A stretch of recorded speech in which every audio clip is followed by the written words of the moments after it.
We don't need the bloodline from the lower class. Father of my daughter's fiancés looked at us as if we were trash.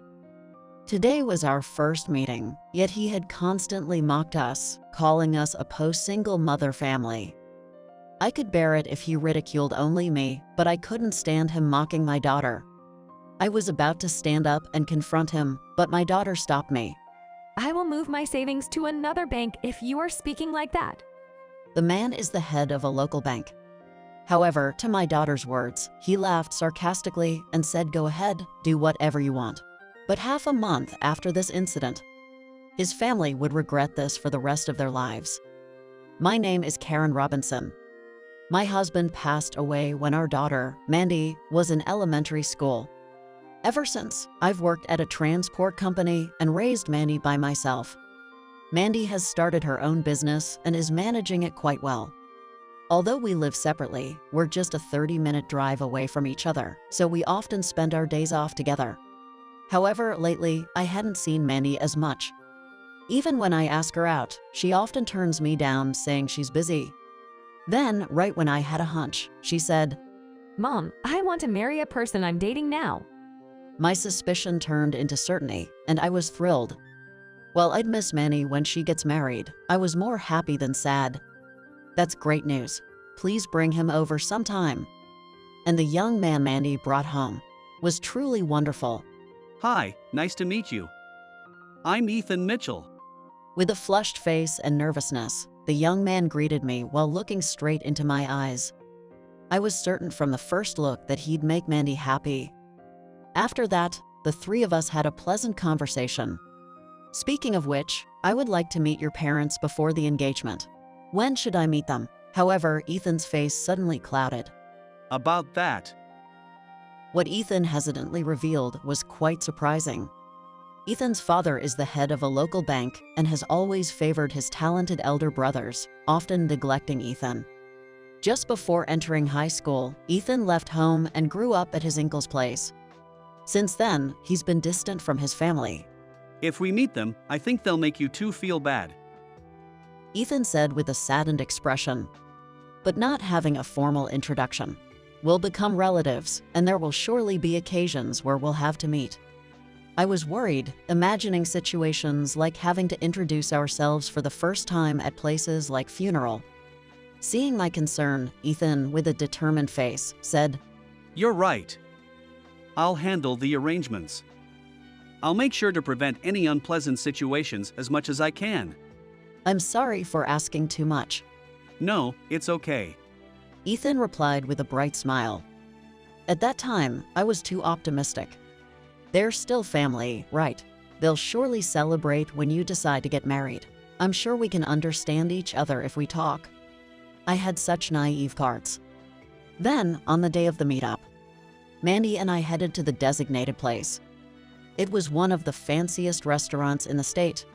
I'm nervous. It's my first time in a place like this. Me too, honey. Heart racing, we headed towards the room. Excuse me.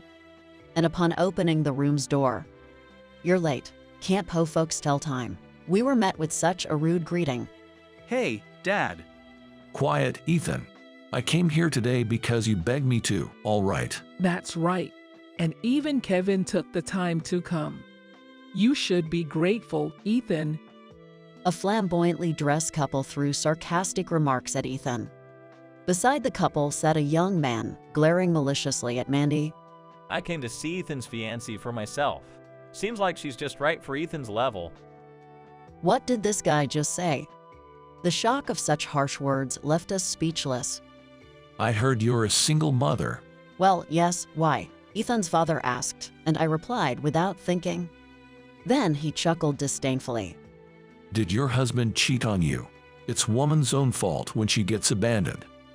What? Single mothers are always po. You want to marry Ethan because I'm his wealthy father, don't you? I know you're just after the money. Ethan's father glared at Mandy and I as if we were filth. Too bad for you. I won't be giving Ethan a single dime. All of my assets are for Kevin.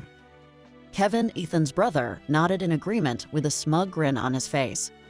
Someone from a single-parent household is just right for a loser like Ethan. If she was for Kevin, we wouldn't want her low-class bloodline.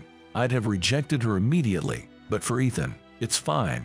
Marry him or whatever. I don't care. The insults lit a fire inside me. I could handle it if it was just me, but I couldn't stand seeing Mandy and Ethan get insulted too.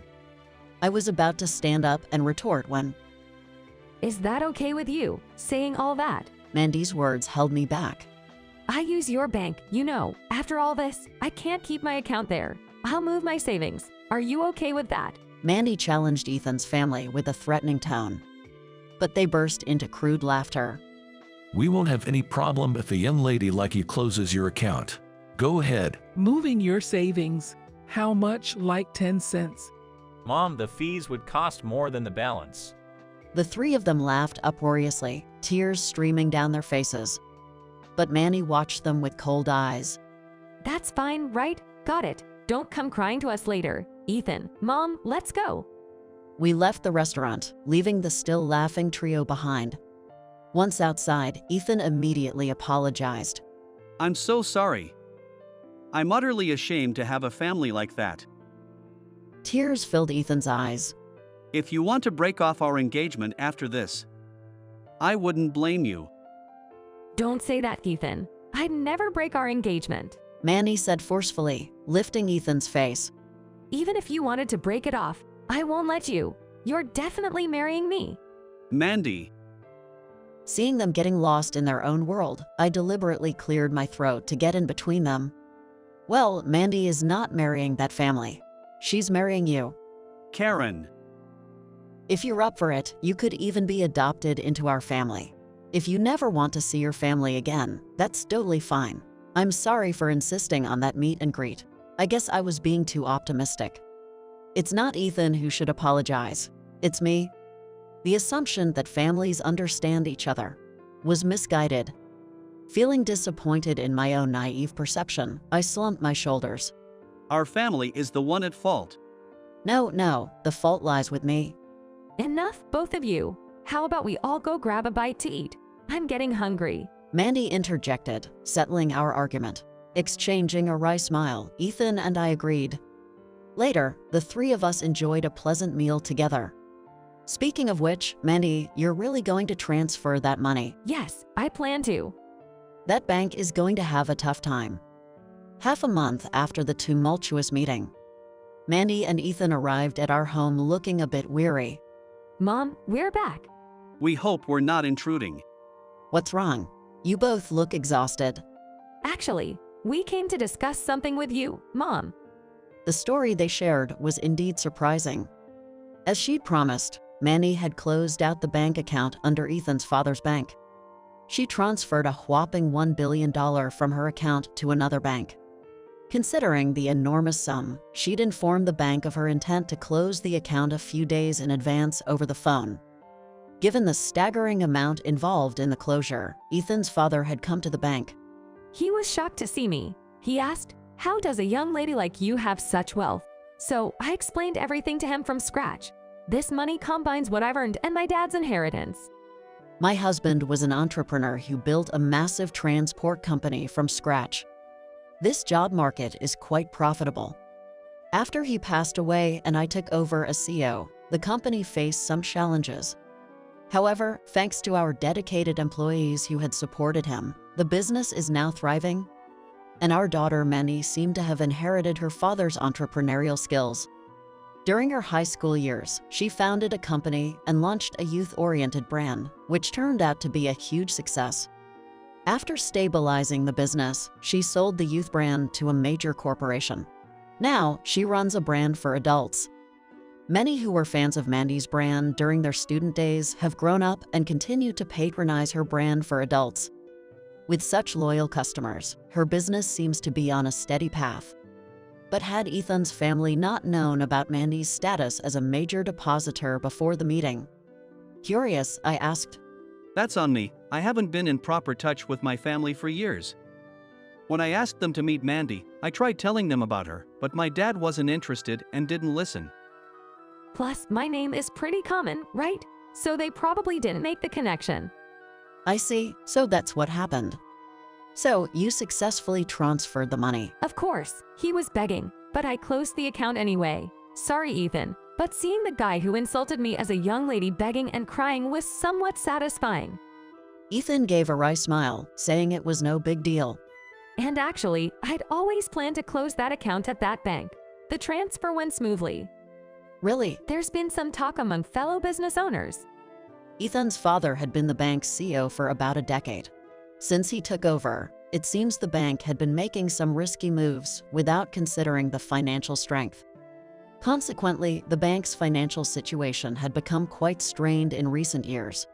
There were merger discussions with other banks, but knowing how the CEO is, the negotiations never progressed. The bank's situation kept deteriorating. Given this backdrop, Mandy's decision to close her account would undoubtedly hit the bank hard. My older brother is set to be the next CEO, my parents boasted proudly. But I think the bank will probably go under before he takes over. Ethan's prediction hit the mark.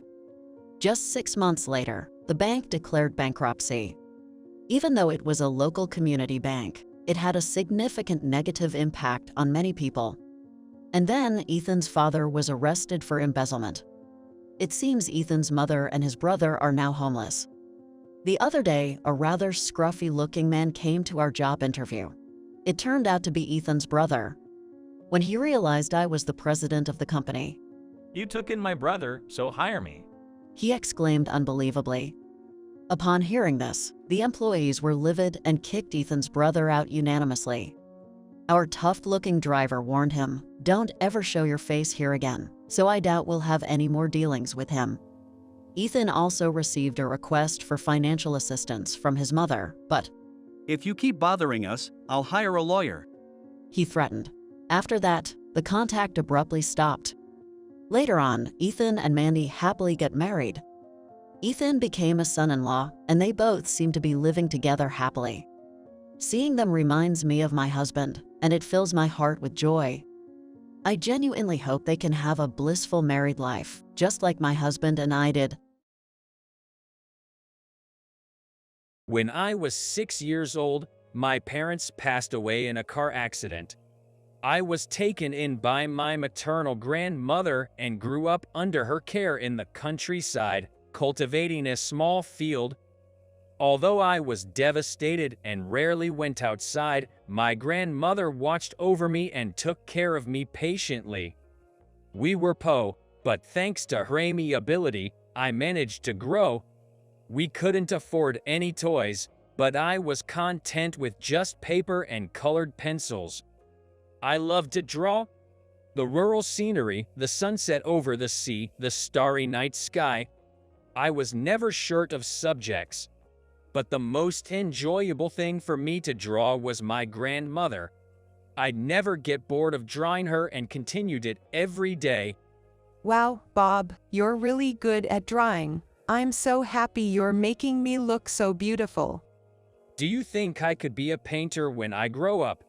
Of course, you'll become the #1 painter in America.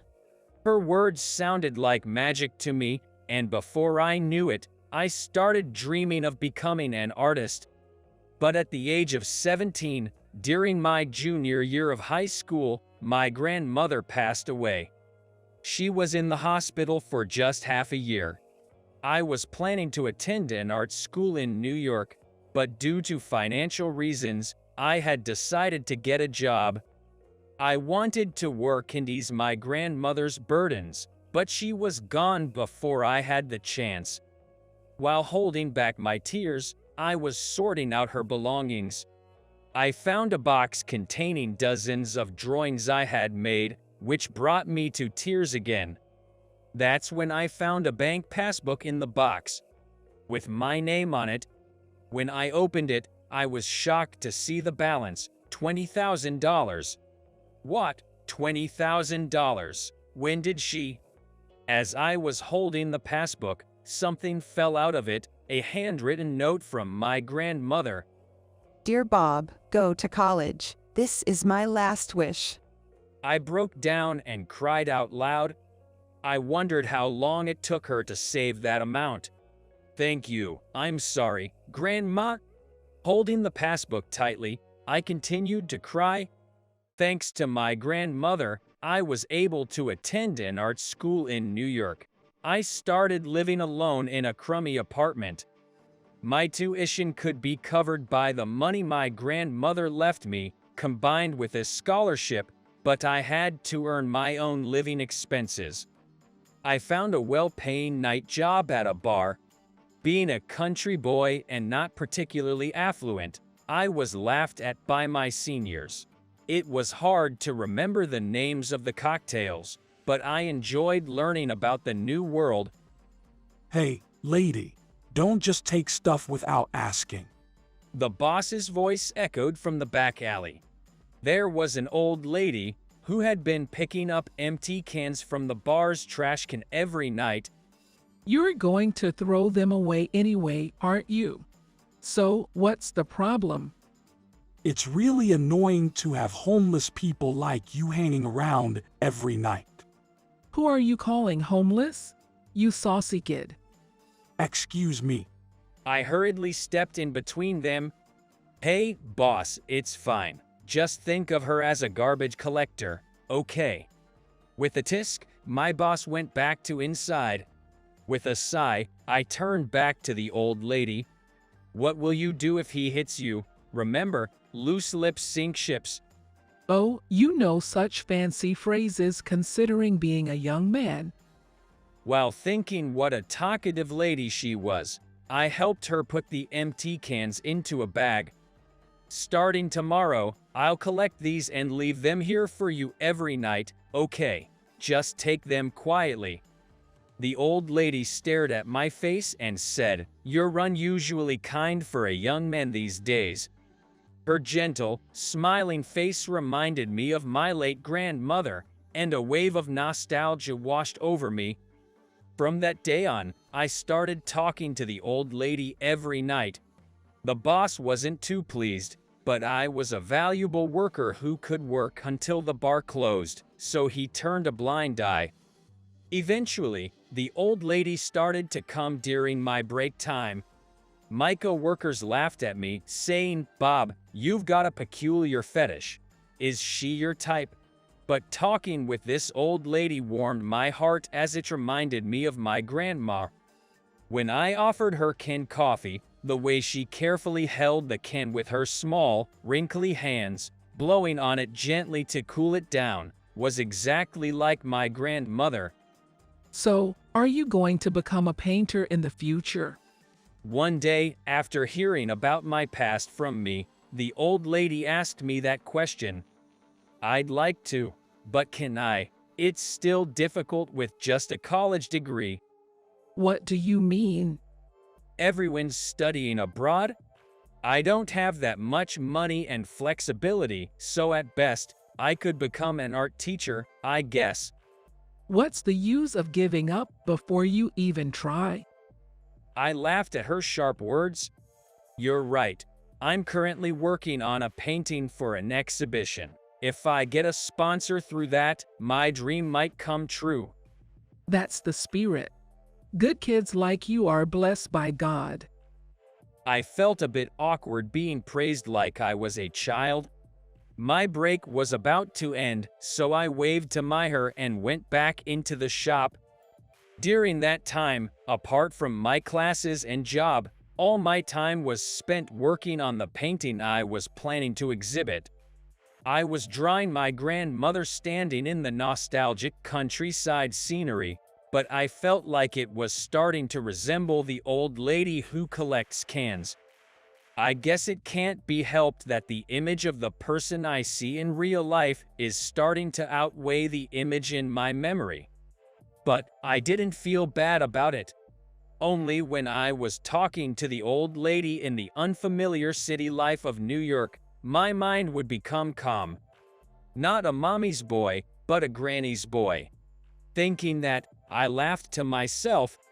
The painting was completed in 3 months and successfully exhibited. I headed to work feeling refreshed and in high spirits.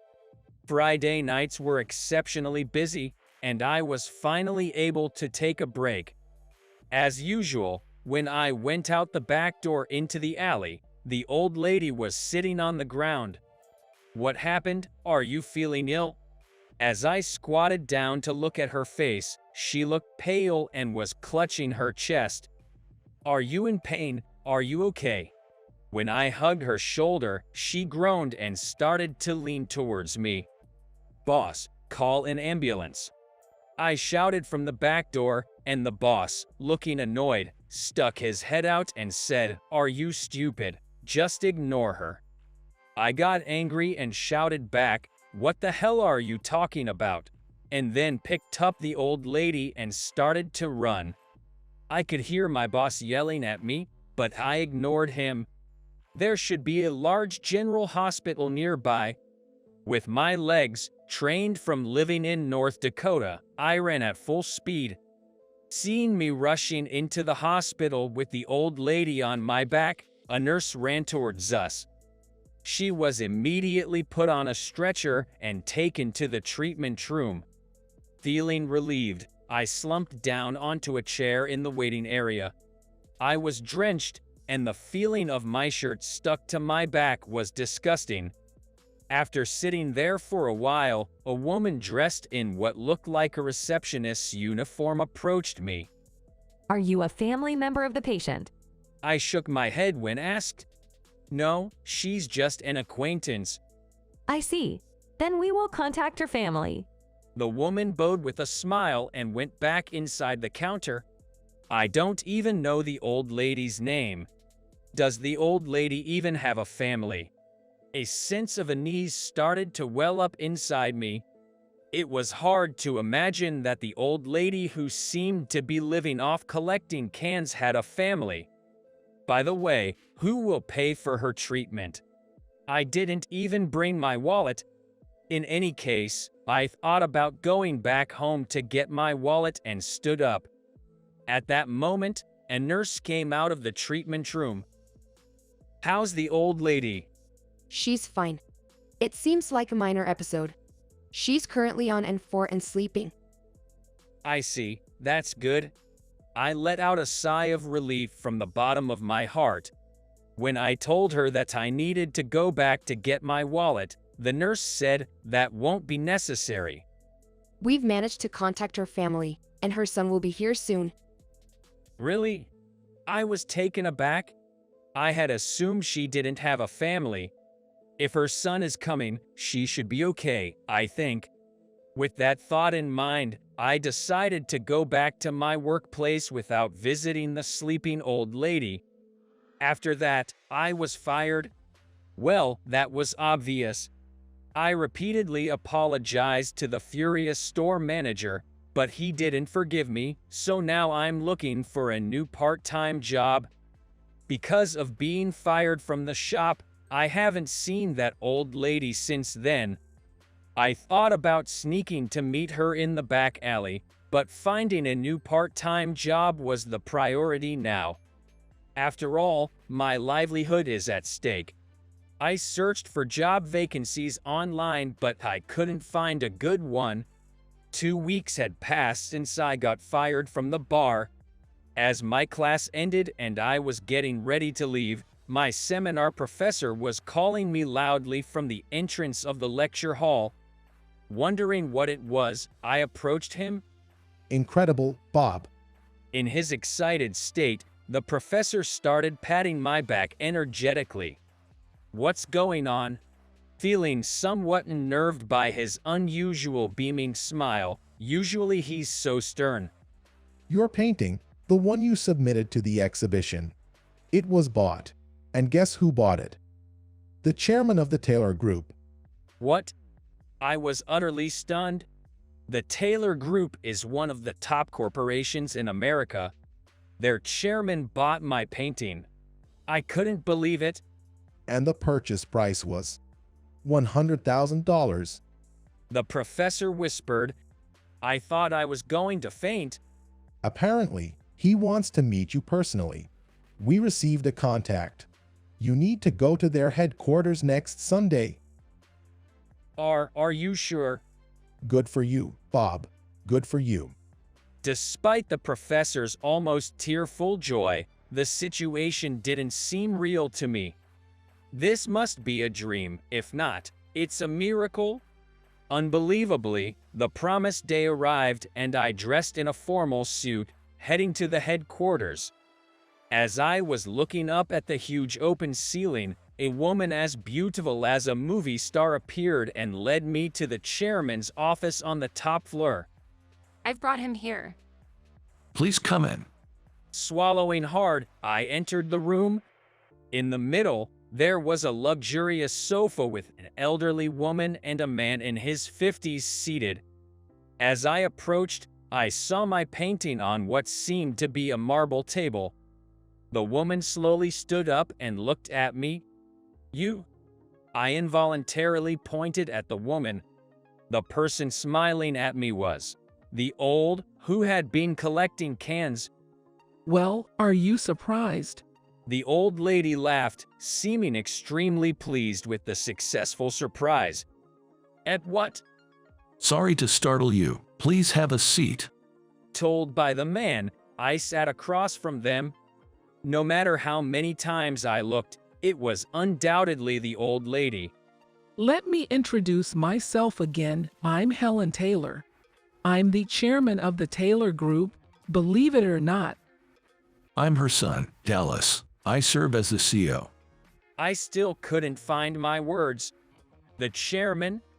The cane-collecting old lady is the chairman of the Taylor Group. We really appreciate you helping my mother. I apologize for the delay in expressing our gratitude. The CEO bowed his head sincerely. Still, I couldn't believe what was happening. Feeling I had to say something, I spoke out the thing that had wanted to know. Why were you collecting cans? The chairman burst out laughing. It must seem strange, right? I was a single woman raising 3 children amidst the chaos after World War II. I started a small shop with the money I earned from collecting cans, and that's the foundation of today's Taylor Group. So, can collecting is my lifestyle. I won't stop till I die. No matter what I say, she won't listen. We're sorry if it caused you any inconvenience, Bob. Oh, because of me collecting cans there, we were able to meet like this. The chairman laughed again. Finally, I began to grasp the situation. It was purely coincidental that I bought your painting, Bob. Saying so, the chairwoman began to speak. She went to the art exhibition because she wanted to see my paintings. However, the chairwoman, who didn't know my name, had no idea which ones were mine. While she was looking here and there, imagining which one could be mine, she was completely drawn to one particular painting. She pointed at my painting on the table and asked the chairwoman, "Isn't this me?" Well, yes, it might be you, ma'am." "What do you mean it might be? I thought it was me at first sight." At first, I was painting thinking of my late grandmother, but along the way, it turned out to be just like you. So I guess that painting is indeed a picture of you. See, my heart trembled the moment I saw it. I wanted it so badly and did a lot of research. Then, when I found out it was your painting, Bob, I was impressed. The chairwoman showed her excitement with a clap of her hands. This is the first time I've seen such a wonderful painting, and knowing that you painted it made me really happy. Thank you. Then, it struck me. The painting was bought for $100,000. I'm happy that you like it, but $100,000 is too much. I can't accept it. It's your rightful reward. Take it and go abroad. She suddenly said that, Bob, you are talented. The $100,000 is an investment by the Taylor Group for your future. Go study more, become a fully fledged artist, and come back. The chairwoman said this with a determined look on her face, then returned to her usual smiling old lady look and continued. I may not look like it, but I have the ability to see through people. You will undoubtedly become a wonderful artist. The Taylor Group will always support you. She said and reached out her right hand. I'll be picking up cans, staying healthy, and waiting for you to come back, Bob. I gently took the chairwoman's hand. Feeling the warmth of her hand, I realized once again that this wasn't a dream. After that, I graduated from college and headed for France. With gratitude for the two important old ladies in my life, I boarded the plane, vowing to myself to become a fully fledged artist and return. The painting I made is carefully displayed in the chairwoman's office. Stop it.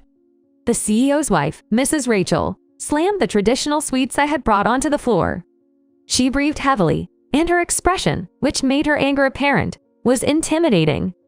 I'm sorry. The sweets scattered on the floor. The recipe I learned from my grandmother, who was skilled in making sweets, was something I could replicate very well. I felt miserable.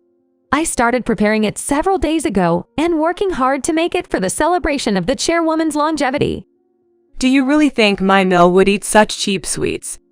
Tears overflowed in response to the words that were directed at me. What a nuisance, added the CEO, Mr. Robert. My mom is not in good health, and yet, he clicked his tongue in disapproval. I'm really sorry. When I looked up, I saw the chairwoman, Mrs. Cynthia, staring back at me with tears in her eyes. My name is Chelsea Smith. I'm 38 years old. It is embarrassing to say, but I'm still single, and I haven't had much experience with men. Reflecting back, I've had a few men who cared for me, but I just couldn't move out of my house. I loved my grandmother dearly and didn't want to be away from her. So, as relationships progress, the conversation would lead to the possibility of living with my grandmother, right? But as soon as that topic came up, the men I dated always run away. What about my parents?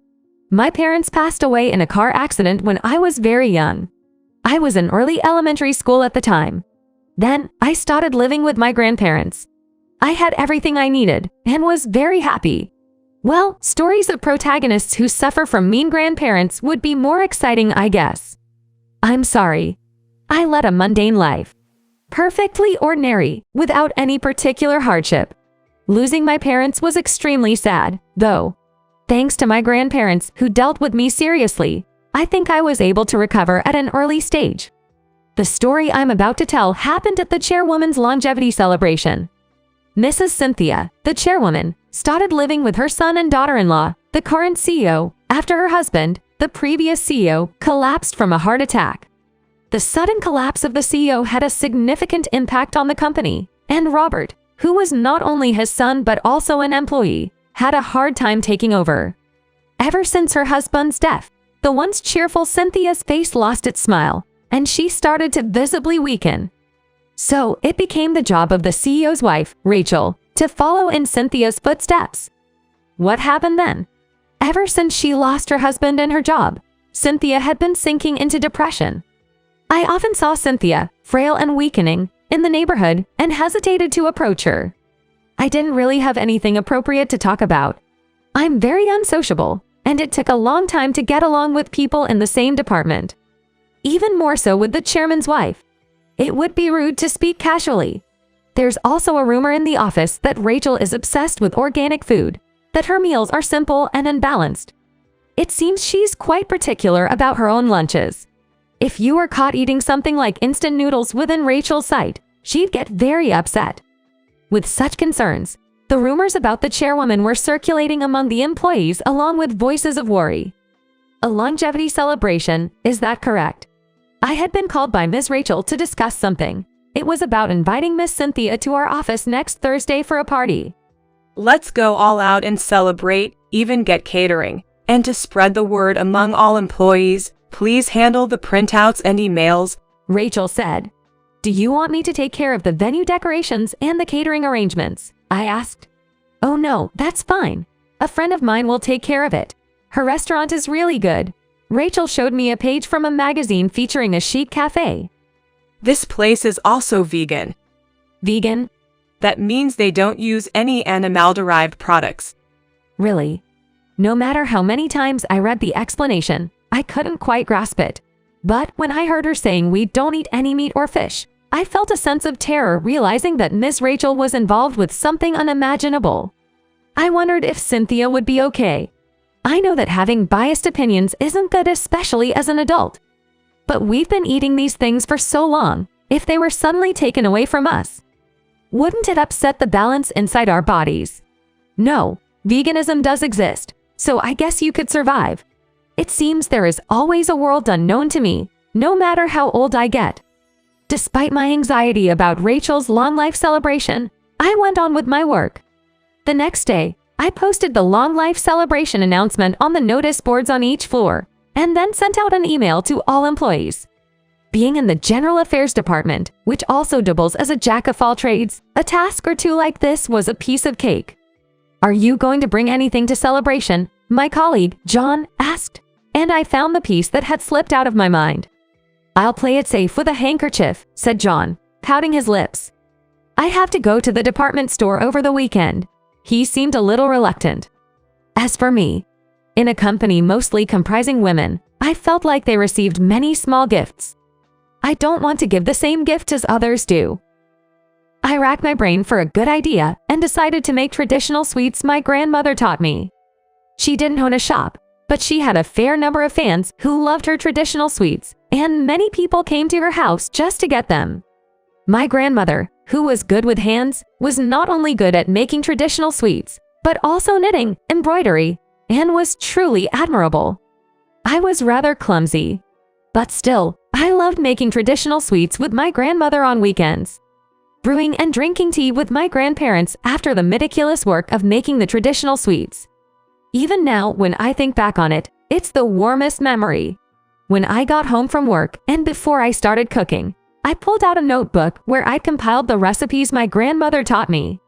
Which one would be good for Cynthia? Since it's summer, something refreshing would be nice. With every turn of the page, my clumsy handwriting and the illustrations of the completed sweets drawn by my grandmother tugged at my hot strings. Oh, I miss Grandma. My grandmother was very kind. Even when I couldn't do the decorations well, she patiently taught me.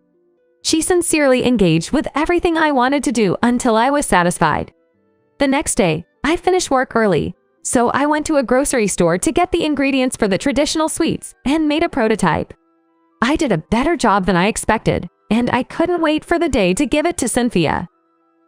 The celebration party started on time, and Cynthia, the guest of honor, was brought on stage, and Rachel gave the opening speech. As I gazed at the catering, a few of the female employees muttered complaints. "I wanted to eat meat." While it was popular with the women, the men seemed unsatisfied. Still, several male employees piled up their plates saying, "It seems healthy." Soon after, it naturally transitioned to giving presents to Cynthia. Looking at the line, it seemed about 40% had brought something. Cynthia opened the gifts in front of everyone and thanked each one personally. This is something my grandmother taught me," I said nervously as I handed over the traditional sweets, and Cynthia's fluffy white hair bounced happily. "Hey, what is this?" But it seemed Rachel was different. She snatched the box of traditional sweets from Cynthia and threw it on the floor. Everyone was baffled at first, but when a bystander nearby let out a small scream, all attention was drawn to the scene. "Don't give her such a thing. Stop it." I just stared at the sweets scattered on the floor. "How could you let my mother eat this?" Robert, who had heard the commotion, rushed over. "What happened?" "She was giving your mother traditional sweets. Homemade ones." "Homemade? There's no way my mother would eat such commoner sweets," Robert laughed. I crouched down, starting to pick up the sweets, muttering I'm sorry. Cynthia was the one who raised her voice. "You people." She crouched next to me and began scooping up the bean paste that had fallen to the floor. "Mill, this is disgraceful. Please stop." Rachel tried to help Cynthia up, grabbing her arm. "Please stop. Enough is enough." Cynthia's words made Robert and Rachel turn pale as they tried to soothe her. "What's happening? Why are you all shouting like that?" "This young woman's grandma's my dear friend. She saved my life. And you treat the traditional sweets she left behind like this." Tears streamed down Cynthia's cheeks as she shouted. Rachel, holding onto Cynthia's arm, tried to calm her down. Mill, please calm down. Okay. But Cynthia shook off her hand vigorously, saying, let go of me. I'm old, and I've put up with a lot because I'm relying on you guys, but I've reached my limit. I will do what I want. Mom, calm down, okay? I'm sorry about the sweets, okay? It's not so simple to forgive. Cynthia remained resolute. Then Cynthia went back on the stage and switched on the microphone. I'm not rejecting healthy meals like the catering my daughter prepared today, but I declare, I'll eat what I want, and I'll drink what I want. I'll do whatever I want. Just because I'm getting on in years doesn't mean I should live a dull life. My life should always be exciting and adventurous. That's how I want to live. When Cynthia finished, she breathed heavily, and the scattered applause gradually grew louder. I apologize once again. After the party, she called out to me as I was about to leave. The traditional sweets you gave me was treated like that. I finally managed to express my feelings. Thank you. I didn't do anything. Cynthia held the damaged box that held the sweets tightly. The moment I saw this, I thought it was like what Emily used to give me as a gift. Emily was always on my side. Whenever I was going through a tough time, Emily would always make me traditional sweets. You have no idea how much it supported me. This time too, Emily, and you gave me courage. I had no idea you and my grandma were close. Cynthia smiled gently. Please make the sweets a guy, she asked me, her eyes welling up with tears. I sat in front of the home altar, reporting the events of the day. Why didn't you tell me you were friends with Cynthia? I was very surprised. Apparently, Cynthia kept it a secret because she thought I might act overly formal if I knew we were acquainted. Besides, you're very diligent and thoughtful. If you knew Emily and I were friends, you might think you got the job because of connections, not your abilities. Cynthia had laughed. True. Now I can handle my job, knowing their relationship doesn't bother me. But if I had known that when I still made a lot of mistakes and had to learn the ropes, I might have been overwhelmed by feelings of self-blame, thinking that I caused trouble for the company by getting in through connections and possibly being crushed by guilt. Life works in mysterious ways. Grandma, I think I'm going to try making traditional sweets again. I was excited to make them after a long time. Maybe one day I'll make some that I come up with myself. I wonder if Cynthia would like it. The recipe book, handed down from my grandmother, looked well used, the cover worn and weathered, seeming to reflect the years it had seen. Please keep watching over me, everyone. It's okay. I'm doing fine. Don't worry. After finishing telling today's event with a smile, I headed to the kitchen to start making snacks. I'm still thirsty, so I'm gonna drink a beer in the fridge. I'm off tomorrow. I can finally kick back and relax to my heart's content. I'll try making some prototype of new sweets. Looks like it's been a while since I've had a lazy weekend coming up. If anyone makes my little brother cry, I won't forgive you. Almost all of my childhood memories feature my sis, Sharon, who is 5 years older than me. When I was young and weak, I was often bullied and ridiculed by the neighborhood kids, called names like skinny. Whenever I came home crying, Sharon would get as mad as a hornet, broom in hand, and chase the neighborhood bullies around with a face that could scare a demon. She, covered in dirt and scrapes from all over, would always say this with a proud stance and a broom over her shoulder. I'll always protect you, Terry. My name is Terry Harold. I've been working in sales at a major printing company for 3 years now. A 25-year-old office worker. I'm always busy working. When I was 13, our single mother passed away from illness, and since then, I've been living with my older sis, Sharon. After graduating from college, I moved out when I got a job. Sharon took over our mom's role, attending high school and working at the same time, so I wouldn't feel the loneliness of being parentless. She really took care of me and our home. I can't thank her enough. Since it was hard to live on our mom's survivor's pension alone, Sharon took a part-time job to make ends meet and left the insurance money our mom had left us to pay for my college, and never touched it, knowing that she was a top student with dreams of becoming a teacher and was studying hard for college. I always felt guilty. Right after our mother passed away, I once walked past the family restaurant where she worked. Inside, fashionable high school girls were enjoying sweets and studying with their friends. My sis, on the other hand, seemed to have made some mistake and was bowing her head in apology to a customer. She can't even have fun like other high school students. I couldn't bear it and hurriedly left. Are you studying properly? Do you want me to help with anything you don't understand?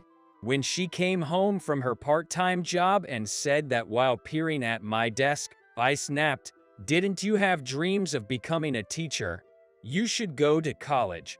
Quit your job." She, who had been looking at me in surprise, said, "My greatest wish is to help you become a successful adult. Don't worry about anything and just study hard." Then she gently stroked my head. I was so moved that I couldn't stop the tears from flowing. We weren't wealthy even when our mother was alive, so we were used to being poor. But life after our mother passed away was even worse. Sharon would only buy clothes for me. I think this will suit you, Terry. Try it on. She smiled up at me, and her clothes had holes mended here and there.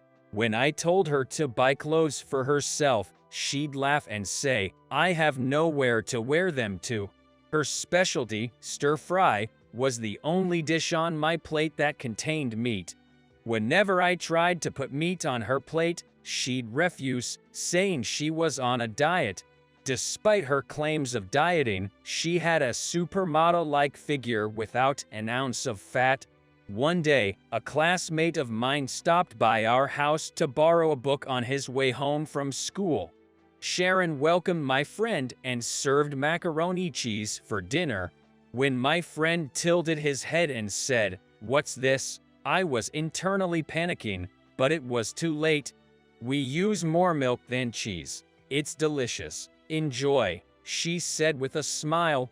The next day, the guys in my class started calling me Milk. I just let them talk and didn't pay them any mind. But a few days later, an incident occurred on my way home from school. As I was walking alone, 3 of my classmates chased after me from behind. Mr. Milk, let's walk home together, huh? LOL. What's for dinner today, It's a cup of milk. Heat a lot. They ridiculed me and gave me a hard time. I was so annoyed and turned around. "Hey!" Just as I was about to grab one of them, Sharon appeared in front of me.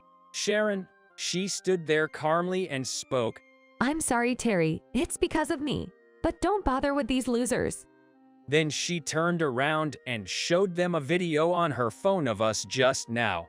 Are you guys idiots? Doing this sort of thing? You want to throw your future away. Their parents will cry. We winded you. My classmates faltered. She let out a dramatic sigh, leaned into the trembling guys, and spoke. Please be nice to my little bro, or else you'll be in big trouble. Her eyes, already narrowed even further, instilling fear. Guys hurriedly responded, "We're so sorry," and quickly ran off. I just laughed out loud, looking at Sharon, thinking I'll never beat her.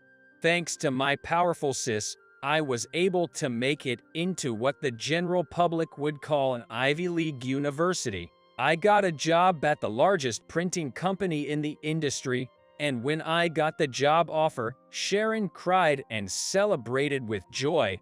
I was more pleased to see her happy face than the fact that I had received the job offer. Harold, let's go grab a bite. My coworker, Nick, called out to me. Looking at the clock, it was pointing at 12 noon. I said yes, and quickly got up and put on my jacket. Mitchell, get over here. When I turned around, I saw Mitchell, who had been assigned to this department a month ago, being scolded by Manager Johnson. That Johnson, always dumping his work on mild-mannered Mitchell. Nick said, clicking his tongue. I heard he not only dumps his work on others, but he also took credit for his subordinates' work and got promoted to manager. Is that true? Looking at Mitchell, who was bowing and apologizing to the manager, I couldn't help but feel irritated and asked, Yeah, he seems to have done some pretty bad things before he came here.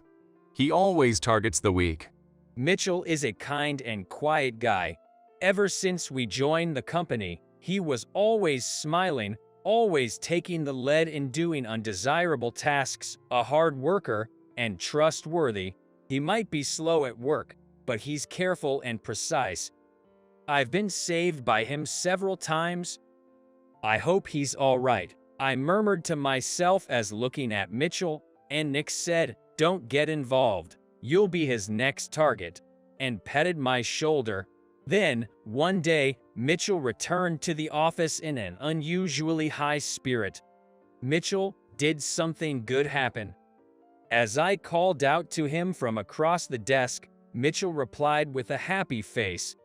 I got an order for the packaging of a spa salon's original products. What? That salon has, like 120 branches nationwide. Man, congrats, Mitchell. Mitchell had been diligently visiting this spa salon for years, building up trust slowly through small jobs. Since I know how hard Mitchell had worked, I was as happy as if it were my own achievement. That evening, I invited Mitchell out for a drink. Let's go drinking tonight. I'll treat you to celebrate your big order. However, Mitchell, who had been so energetic during the day, seemed down and said, I'm sorry, I'm just not in the mood, and quickly left for home. From the next day, Mitchell was off work due to poor health. What could have happened? He was so excited. As I was gazing blankly at Mitchell's desk, Nick told me, he lost a big order from an aesthetic salon to Johnson. What? But Mitchell spent years on. Seems like Johnson gave Mitchell another small task. In anger, I slammed my desk. Nick quickly calmed me down, saying, Harold, calm down. Don't do anything unnecessary. I jumped up from my seat. The chair hit the wall behind me with a loud noise. Shaking off Nick's hand that was trying to stop me, I walked briskly toward the manager's desk. Manager, is it true that you took the spa salon job from Mitchell? I shouted so loudly that it echoed through the office. Manager Johnson, removing his glasses, said, What's the meaning of this, Harold?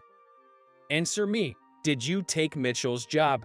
I yelled at the manager, leaning on his desk with both hands.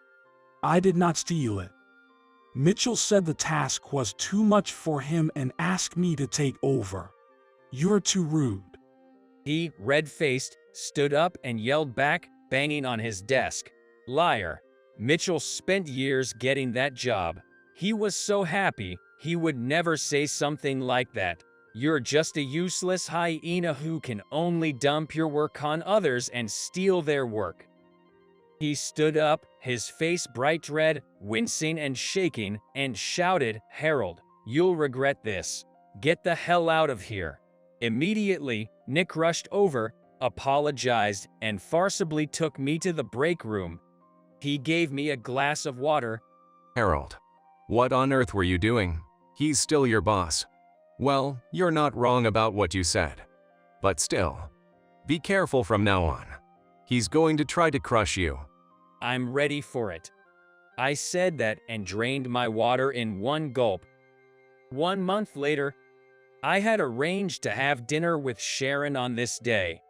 I made a reservation at an Italian restaurant that she loves. Sorry. I got caught in an annoying phone call right as I was leaving. She sat at the table and looked at me curiously. Have you lost weight? You're not eating properly because you're living alone, right? That's not true. I've just been a little busy recently. What do you want to eat? Don't hesitate to order. It's on me. I spread the menu out cheerfully and showed it to her. This is quite a nice restaurant. Do you come here with your girlfriend? She asked me as if teasing, while looking at the menu. I don't have a girlfriend. What about you? Do you have a boyfriend? Yes, I do have a boyfriend. What? Who is he? Are you going to marry him? Oh, stop it. I'll introduce him to you soon. She said shyly and hid her face with a menu. I felt a little complicated. Of course, I want her to be happier than anyone, but I also felt a little lonely. Glancing at her, I saw a clover pendant swaying on her chest. It was something I bought with my saved pocket money at a street stall as a memento for her 20th birthday. Are you still wearing that?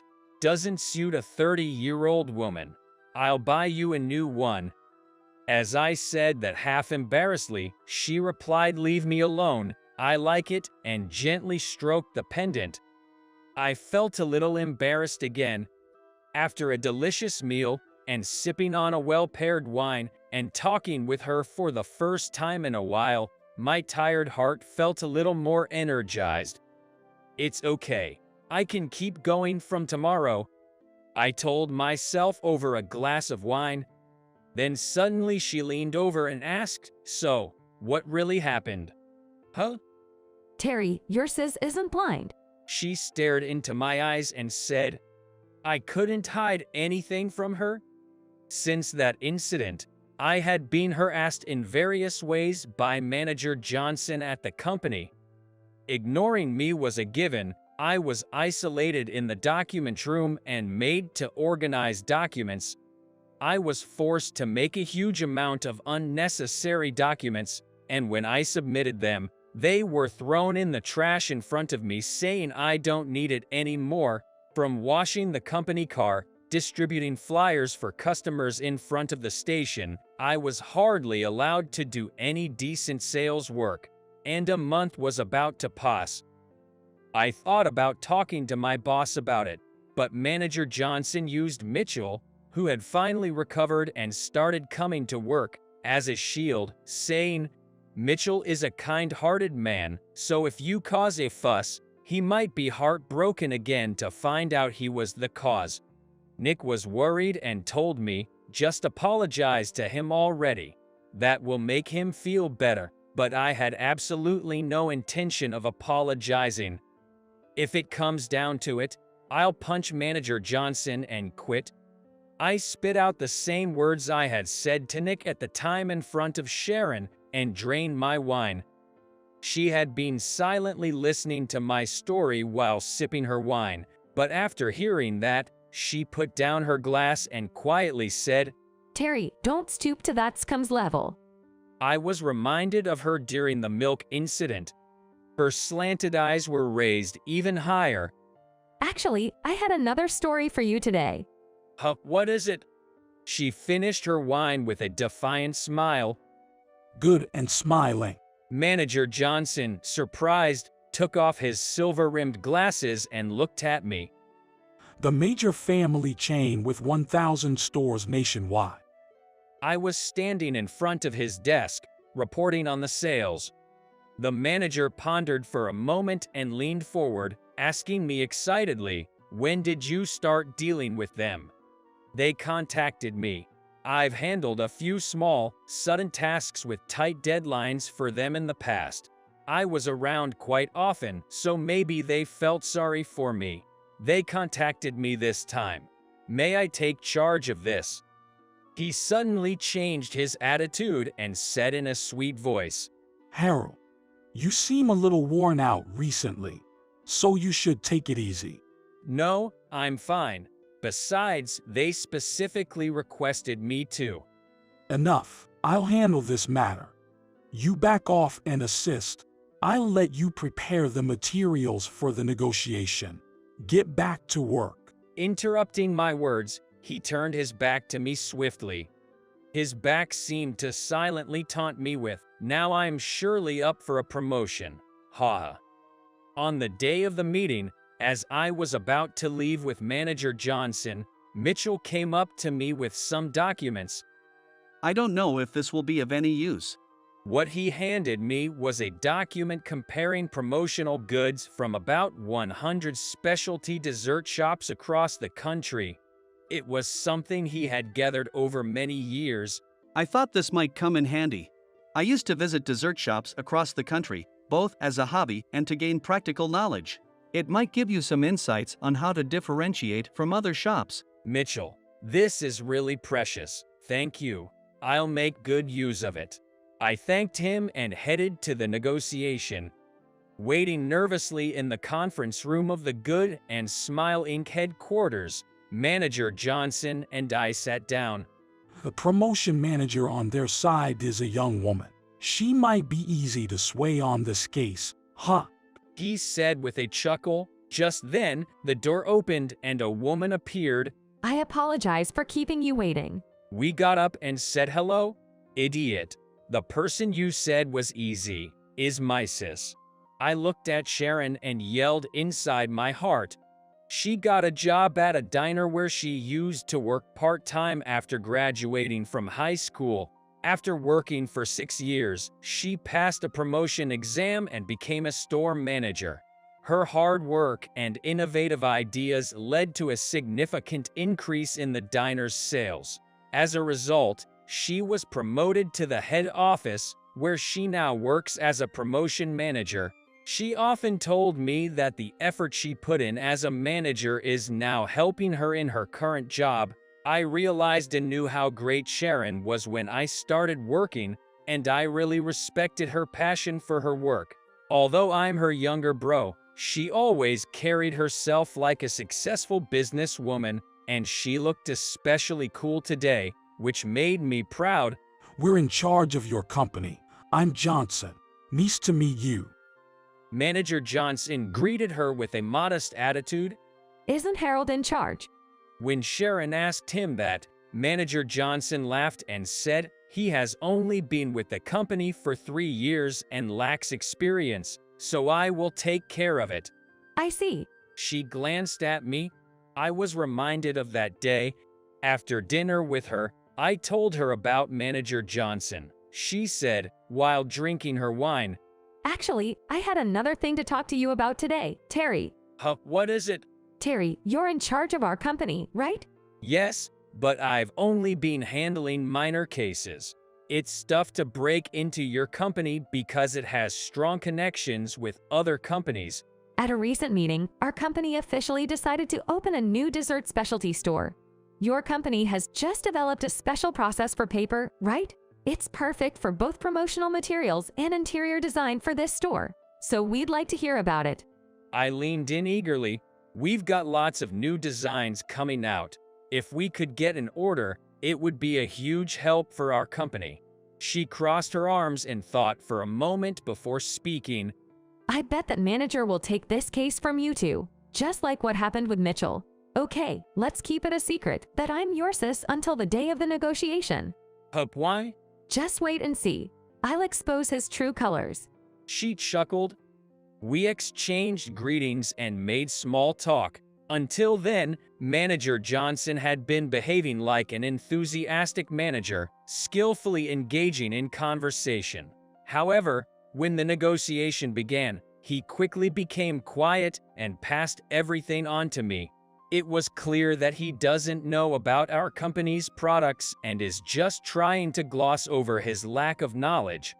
I'm concerned about the durability of plant-based products. Manager Johnson, could you explain? When Sharon asked that, he again said, Harold will explain, and passed it to me. Just when I was about to start explaining, she said with a frustrated look, I asked you, Manager Johnson. You haven't answered any of my questions. Do you know nothing about it? No, that's not the case at all. It's about dividing roles. Harold, explain it quickly. Isn't she angry because you're dilly-dallying? Don't disgrace me. He said this, sweating bullets while prodding me. No more, thanks? She said flatly. Then she looked at me and said, Terry, I'm surprised you can work under such a boss. Sharon. Manager Johnson looked back and forth between us with his mouth opening and closing like a goldfish. Terry, your sister. Sharon stood up and bowed. Thank you for always taking care of my brother. I am Terry's sister. He hastily stood up from his chair and addressed me. Harold, you should have told me about this in advance. I'm sorry, she said she would introduce herself during the meeting.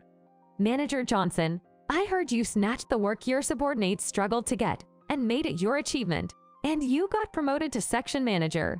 It's unbelievable for an elite. Sharon said with a sarcastic smile. Then Manager Johnson retorted, I don't need to hear that from a high school graduate like you. A friend of mine from the restaurant industry happened to work with you and told me a lot. Don't preach to a university graduate elite, acting so pompous while you were just a restaurant manager. I was infuriated and confronted him.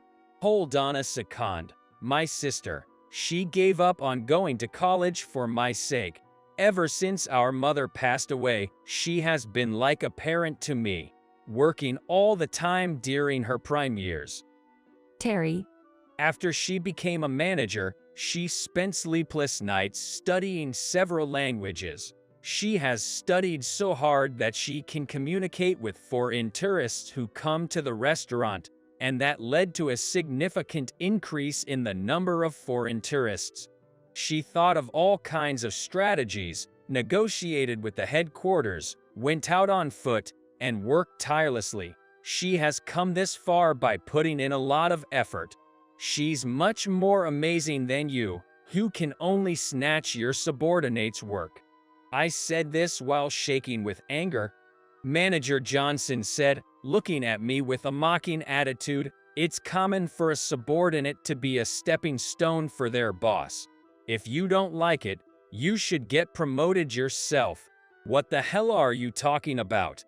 As I was about to grab him, Sharon stopped me and said, thank you, Terry. I was very happy that you defended me. But it's okay now. She picked up the cell phone that had been turned over on the table. Sharon, looking at the cell phone, it seemed to have been on a call the whole time. Then she spoke into the phone. Did you hear that? Please, come in. Manager Johnson looked pale and said, What's going on? After a while, the conference room door opened. What? Why are you here? To my surprise, our boss, Sales Department Manager Merritt, came in. Manager Merritt. Manager Johnson stumbled and fell on his butt. What a pathetic sight, Manager Johnson. The mask of the elite employee has come off. Manager Merritt stood in front of him and looked down at him with a pitying expression. Then, squatting down in front of him, Manager Merritt put his hand on Johnson's shoulder and said, I couldn't believe it when I heard from Sharon. But you were really such a person. If you keep doing this, you will lose your subordinates' trust, and the organization itself won't be able to function. You lack awareness as a manager. Start over from a sales office in the countryside. Manager Merritt, please, not that. He was forcibly made to stand by the subordinates of Manager Merritt who entered, and he left the room. I met Mr. Merritt at the time of my restaurant. He used to come to my restaurant as a customer almost every day. At that time, he had just become a manager, and I also had become a restaurant manager. So we started talking about our work troubles and complaints. Before we knew it, she said this while looking at Manager Merritt. So the person you're dating is Manager Merritt. The two of them awkwardly looked at each other. Manager Merritt said to me in a sincere tone, sorry to surprise you. I was planning to greet you properly at another time, but I wanted to take this opportunity to express my feelings. I'm thinking of marrying Sharon. Can you give us your blessing? Startled, I stammered, blessing. If she chooses you, I have no objections. Please take care of my sister, and bowed my head. The issue with Manager Johnson is due to my lack of management. I'm truly sorry. You don't need to worry about Mitchell. I'll handle it appropriately. Mitchell's face surfaced at his words. Sharon returned Mitchell's materials as she spoke. Please tell Mitchell that these materials were very helpful. Thanks to them, I've come up with an idea to differentiate ourselves from other companies. Not just Mitchell, but Nick was worried about you too. Apparently, he intended to expose Manager Johnson's harassment and gather evidence to help you. With that, he gave me a smile. Nick, I was a little surprised by the uncharacteristic action of him, who usually avoids trouble, but I felt warmth in my heart. We have a good team.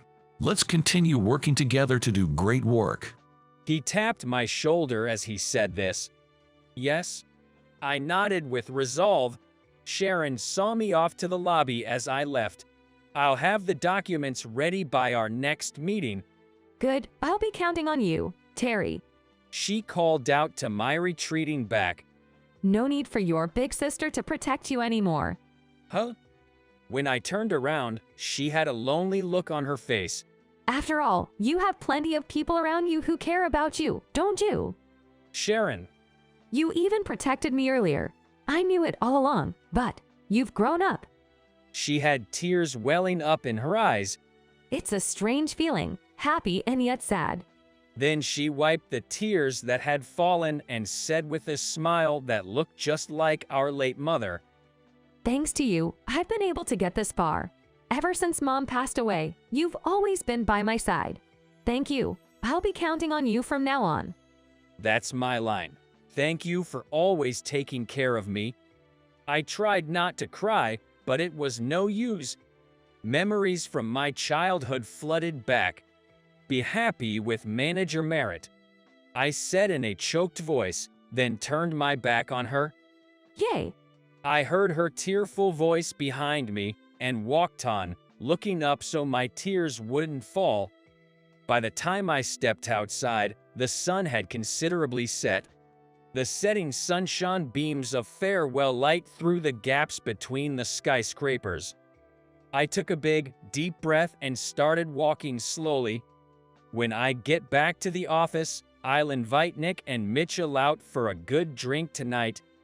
Before I knew it, my pace quickened and I panted as I walked through the light-dyed cityscape. And then, pushed on by the warm light, I found myself running without realizing it.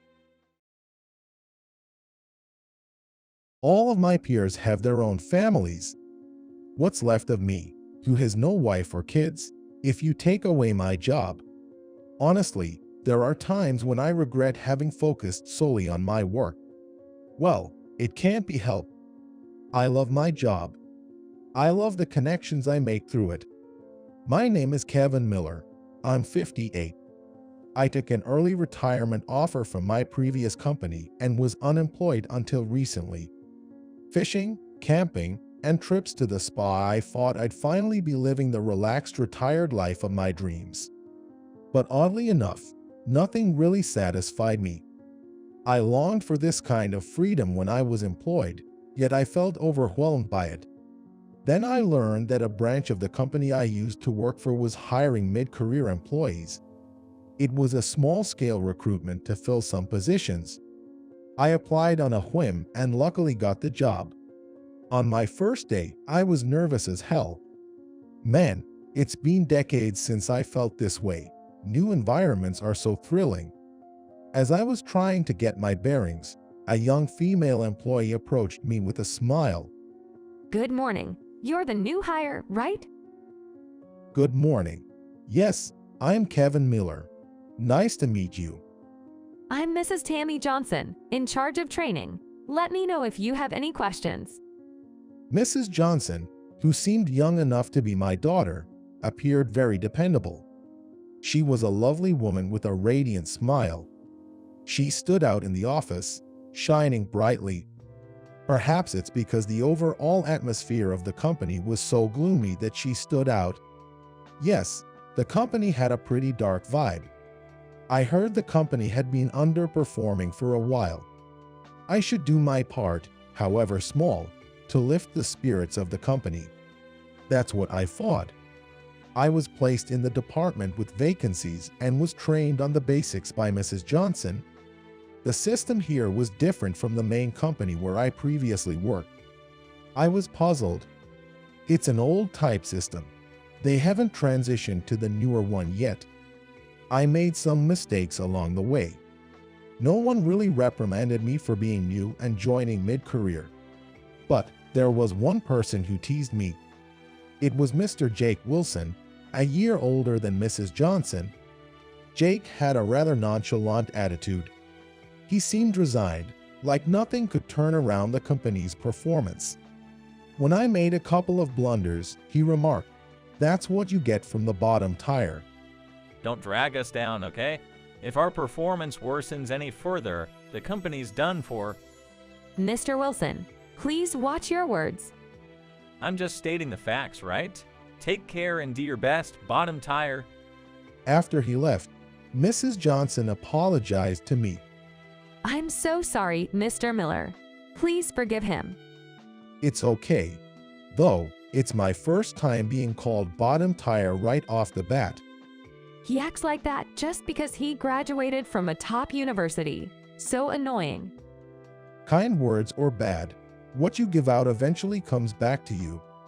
Even with his prestigious education, I wonder if he's aware of this. Or is he knowingly being this rude?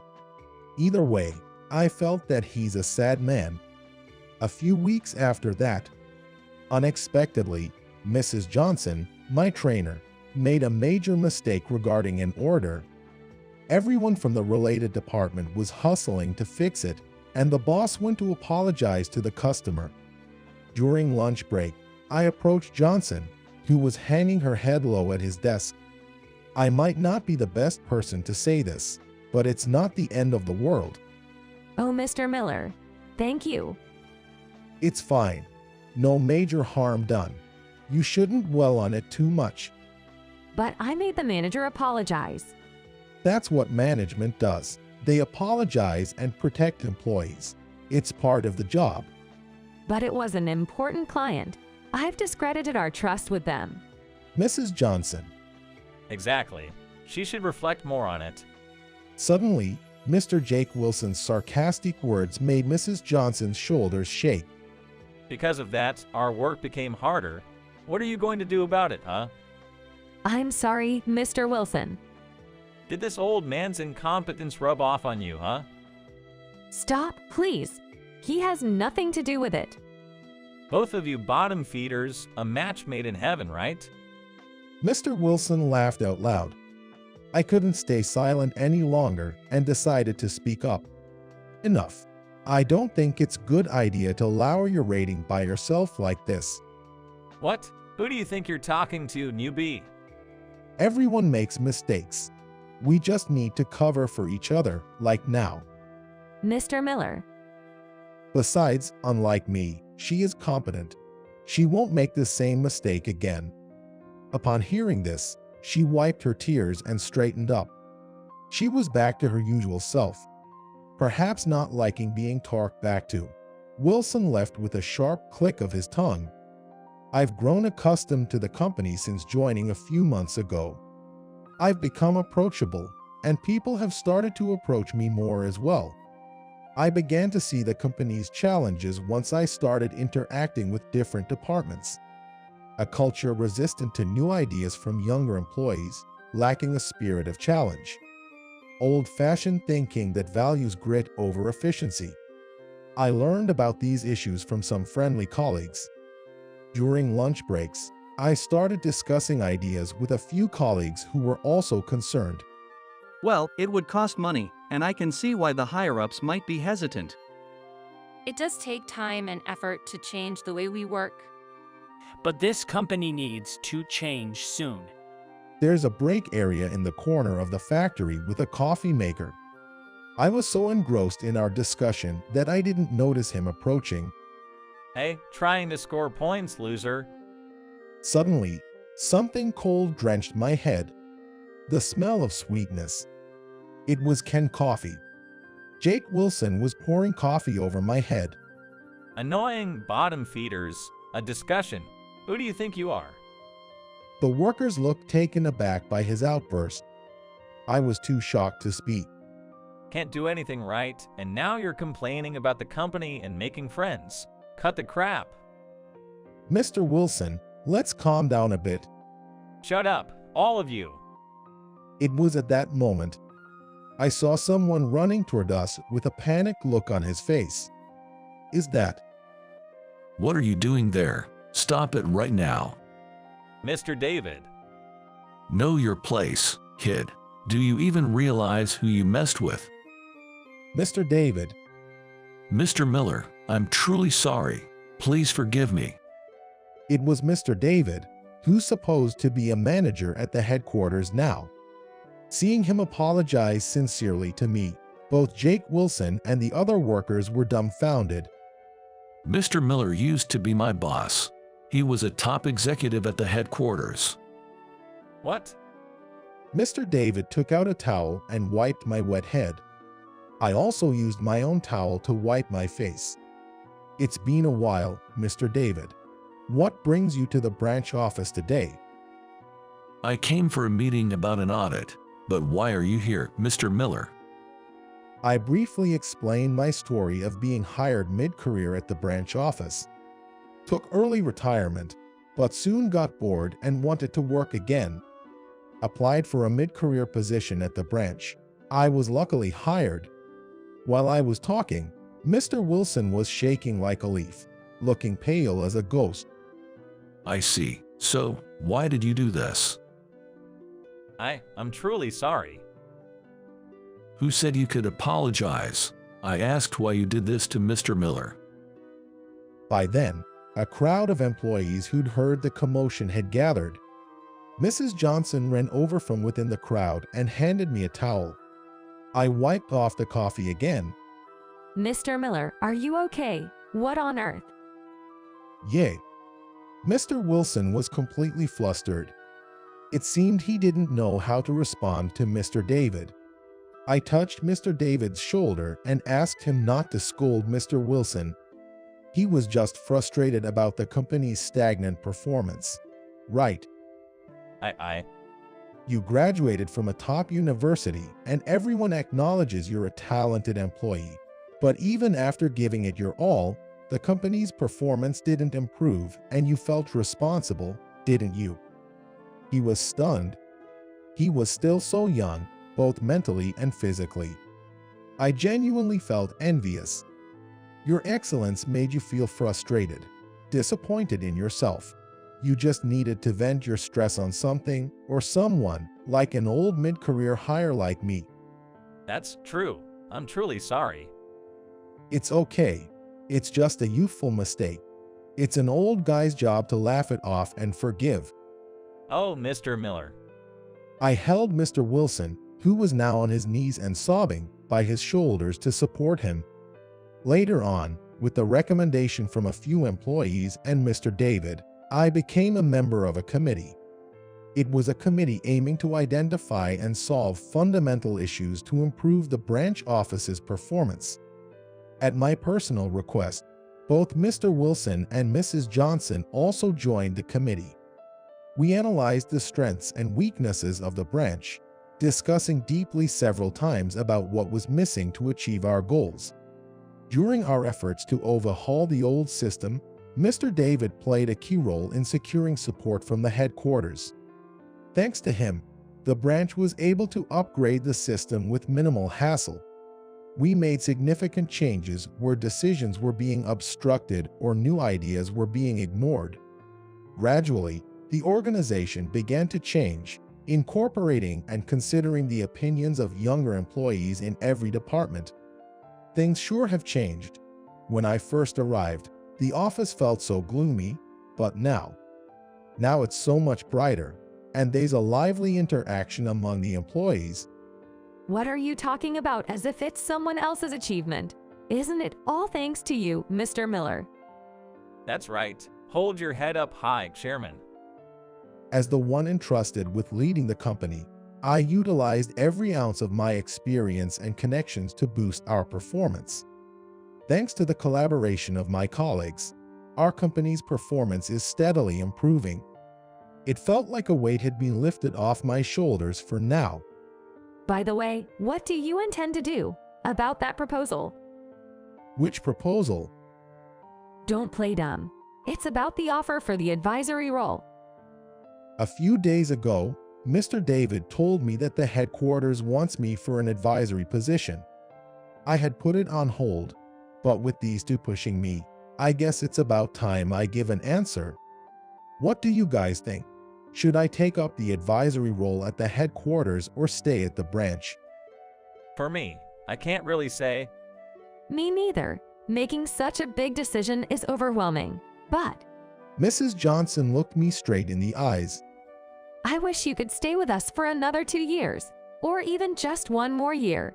We want you to continue guiding us. I feel the same. I believe most of the employees feel this way. We want to learn more from you, Mr. Miller, and we want to make this company even better.